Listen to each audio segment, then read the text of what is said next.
প্ৰথমে এটা দৃশ্য দেখুৱাইছো। এজন শয্যাগত ৰোগীক এনেদৰেই হুইল বেডত অনা হ'ল আয়ুক্তৰ কাৰ্যালয়লৈ। আনি শয্যাগত অৱস্থাতে লোকজনৰ পৰা এনেদৰে লোৱা হ'ল টিপচহী। এগৰাকী মহিলাই বৃদ্ধ লোকজনৰ হাতত এনেদৰে ধৰি লৈছে। এজন যুৱকে আঙুলিটো ধৰিছে আৰু আন এজন কৰ্মচাৰীয়ে এনেদৰেই কাগজত টিপচহী লৈছে। এই দৃশ্য দেখি আপোনাৰ মনত কি ধাৰণা হৈছে? আহক ঘটনাটোৰ গভীৰতালৈ যাওঁ। মানৱতাক ভুলুণ্ঠিত কৰা এটা ঘটনা। ভূমি পঞ্জীয়নৰ বাবে শয্যাগত ৰোগীক এম্বুলেন্সত লৈ অহা হ'ল আয়ুক্তৰ কাৰ্যালয়লৈ। ষ্ট্ৰেচাৰত উঠাই আয়ুক্তৰ কাৰ্যালয়ৰ ভিতৰত মৰা হ'ল ভূমিৰ চিলমোহৰ। কামৰূপ উপপঞ্জীয়কৰ কাৰ্যালয়ত লাজ লগা দৃশ্য। চৰকাৰী বিধি আইন কেৱল সৰ্বসাধাৰণৰ বাবে নেকি? এই প্ৰশ্ন এইবাবে উঠিছে কিয়নো আমিনগাঁৱৰ উপপঞ্জীয়কৰ কাৰ্যালয়ত যি ঘটনা ঘটিল সেয়া দেখিলে খং চুলিৰ আগ পাব আপোনাৰ। হয়, মানৱতাক ভুলুণ্ঠিত কৰি ভূমিৰ পঞ্জীয়নৰ বাবে হুইল বেডত চহী কৰাবলৈ লৈ অনা হ'ল শয্যাগত ৰোগীক। আচৰিত যেন লাগিছে নহয়, কিন্তু এয়াই সত্য। এইজন লেঙেৰাৰ গোবিন্দ দাস।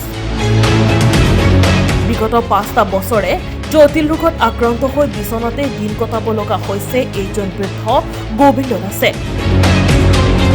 কিন্তু শেহতীয়াকৈ গোবিন্দ দাসে ভূমি বিক্ৰী কৰিছিল গাঁৱৰে এজন লোকক।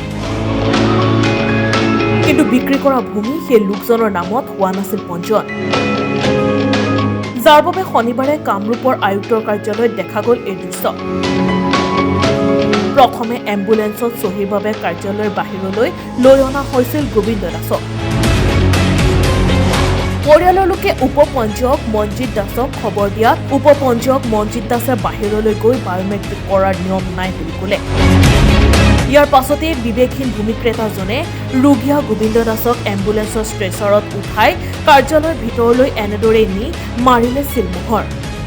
3 বছৰ হ'ল হাত ভৰি ভঙা, আকৌ কৰিব নোৱাৰে। আজি ডিচি মাটি অলপ বেচিলোঁ, মই বেচাওঁতে চহী লগা হ'ল। চহী লগা থাকি মই লৈ গ'লোঁ ডিচি অফিচত। সিহঁতে বাহিৰত গৈ মাতো নাহে, ভিতৰে লৈ যায় বাহিৰত। কিবা আহান ঠেলাতকৈ লৈ গ'লোঁ, নামানে সিহঁতে কথাই দিয়ে। বৰ কষ্ট পালোঁ আৰু মই মাটি এই চহীটো কৰা নাই। 7 বছৰ 3 বছৰ বিচনাত পৰি আছে, নাহে। টাকা লৈ যাব দিয়ে। টাকা লৈ গৈছে সিহঁতে।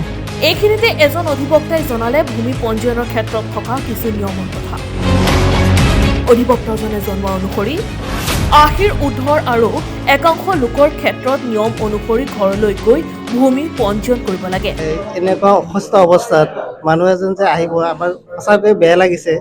কাৰণ গভমেণ্টে এটা গাইডলাইন ওলাইছে যে কমিশ্যন অসুস্থ মানুহ হ'লে 80 ইয়াৰ্ছ, তাৰমানে senior citizen 80 years plus physical handicap, এই দুজন ব্যক্তিহে তাৰমানে কমিশ্যন কৰিব পাৰে। গতিকে এই নিয়মটো মানে আমি বেছি ভাল পোৱা নাই, কাৰণ মানুহৰ অসুস্থ হ'বও পাৰে, হঠাৎ মোৰোতো অসুস্থ হ'ব পাৰে। গতিকে ৰেজিষ্ট্ৰেশ্যন দিওঁতে এইবিলাক নিয়ম অলপ চেঞ্জ কৰিব লাগে। চৰকাৰলৈ আহ্বান কৰিছোঁ যাতে ৰাইজৰ প্ৰতি এখন কৰে যে ৰাইজৰ সহায়ৰ কাৰণে এখন নতুনকৈ এইটো এডপ্ট কৰে যে মানে সকলোৱে যাতে বেমাৰীও হ'লে যাতে কমিশ্যন কৰাব পাৰে। এইটো চৰকাৰৰ প্ৰতি আমি আহ্বান জনাইছোঁ। কিন্তু উপপঞ্জীয়ক মনজিৎ দাসে কৰিলে কি? চাওক কেনেদৰে শয্যাগত ৰোগীক এনেদৰে কাৰ্যালয়লৈ আহিবলৈ বাধ্য কৰালে এইজন মনজিৎ দাসে। এই ঘটনা সন্দৰ্ভত সাংবাদিকে মতামত ল'বলৈ যোগাযোগ কৰিছিল উপপঞ্জীয়ক মনজিৎ দাসক, কিন্তু মুখ নুখুলিলে বিষয়াগৰাকীয়ে। মুখ খোলেনো কেনেকৈ? নিয়মৰ বাহিৰত গৈ যি কাম কৰিলে সেইজনে, সেয়া কেৱল তেওঁৰ বাবেই নহয়, সমগ্ৰ আয়ুক্ত কাৰ্যালয়ৰ বাবে চৰম লাজৰ বিষয়। প্ৰশ্ন হৈছে, ক্ষমতাৰ ৰাগিত চলা এইসকলক কোনে শাস্তি দিব?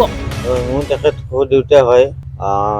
আজি প্ৰায় 5-6 বছৰ সৰু দেউতা বেমাৰত ভুগি আছে, পেৰালাইচিছত। তেওঁলোক আহিছিলে আজি 4-5 দিন আগতে, কৈছিলে যে চহী এটা লাগে। তেখেতলোকতো মই বহুত দিন আগতে কৈছিলোঁ, দেউতা ভালে আছিলে তেতিয়া অলপমান। তেখেতলোকে কি নাহে, পইচাটো আমাক ক্লিয়াৰ দিয়াও নাছিলে, মাটি অলপ কিনিছিলে। এতিয়া মানুহটো মানে এনেকুৱা অৱস্থা হৈছে, মানে লাষ্ট পজিশ্যন হৈছে মানুহজনৰ। তেখেতলোকক মই ক'লোঁ দেউতা যাব নোৱাৰে। তেখেতে কৈছে নহয় যাবই লাগিব, নহ'লে মাটিখিনি আমি পইচা চব ঘূৰাই দিব লাগিব। তেওঁ মানুহজনক এনেকুৱা জোৰ জবৰদস্তি উঠাই নিছে। দেউতা অলপ হুচ আছে তথাপিতো কৈছে মই নাযাওঁ। কয় নাই তেওঁলোকে মানে জোৰ জবৰদস্তি টানি চুচুৰাই উঠাই লৈ গৈছে। ময়ো আছিলোঁ ৰাতি কিবা ডিউটি এটাত, মই আহি নাপাওঁতে তেওঁলোকে জোৰ জবৰদস্তি টানি ভৰাই একদম গাড়ী উঠাই লৈছে। এনেকুৱা মানুহ এজনক নিছে, মোৰ শুনি এনেকুৱা বেয়া লাগিছে। মইতো নাই, তথাপিতো বিৰাট বেয়া লাগিছে। কিন্তু তেওঁলোকে এনেকুৱা কৰিব নালাগিছিল, জোৰ জবৰদস্তি নিব নালাগিছিল। আমিনগাঁৱৰ পৰা ধনজিৎ নাথৰ ৰিপৰ্ট, প্ৰতিদিন লাইভ।